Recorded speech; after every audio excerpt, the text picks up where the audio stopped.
Changing careers is often one of the most difficult things a person has to decide to do. You've spent time working in one profession.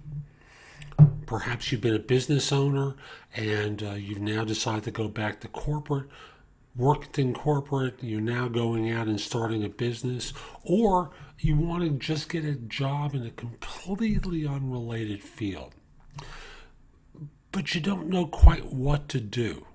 And that's a pretty common scenario for job changers, or I should say career changers.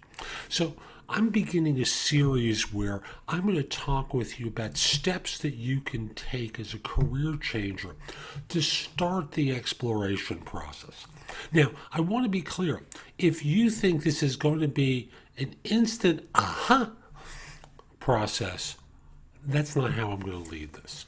The way you need to go through this is with care, with time, with concern.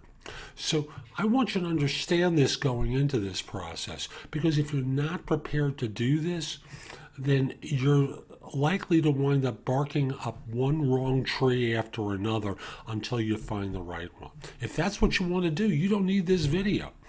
But where we're going to go in this process is looking at a number of different steps to take that hopefully you can stare at and help evaluate and assess potential opportunities and possibilities to eliminate ones that don't fit and stick with ones that do. So let me just look at it from the standpoint of being a child. My son has been looking at a career in the medical profession for the longest time, and recently has come to realize the amount of effort that's going to go into becoming the type of specialist that he's interested in becoming, or he said he was interested in becoming. And as a result, his aspirations have been rolled back pretty profoundly. And I'll just simply say, for a lot of job hunters, for a lot of career changers, it's much the same thing.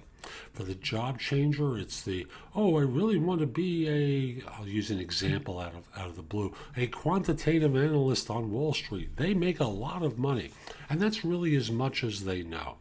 And then when they start to look at it, they start to say, that sounds pretty boring, and it's not for them. So here's where we start today. I want you to start sitting down with yourself and creating an enormous list of what your strengths are. You may think of yourself as being one way, and I want you to ask those around you also some of the things they see you as being particularly good at. Are you empathetic to people? Are you a great listener? Are you a terrific speaker? Are you great in front of a camera? Like the sun effect as I move there. Are you good in front of a camera? What are you like there? As an individual, and what are you really strong at doing, particularly those things that you like? It can be things that you think are dumb. Just no filtering here. If you like watching sports on TV, that goes on the list. If you like playing tennis, that goes on the list. Anything goes on this list for now. Make it long, make it comprehensive, take time with it. This is not 5 minutes and you're done. I want you really thinking about it. I like making dinner for my family. I like going to church, synagogue, the mosque, the meditation center, whatever it is. This goes on the list, every last item.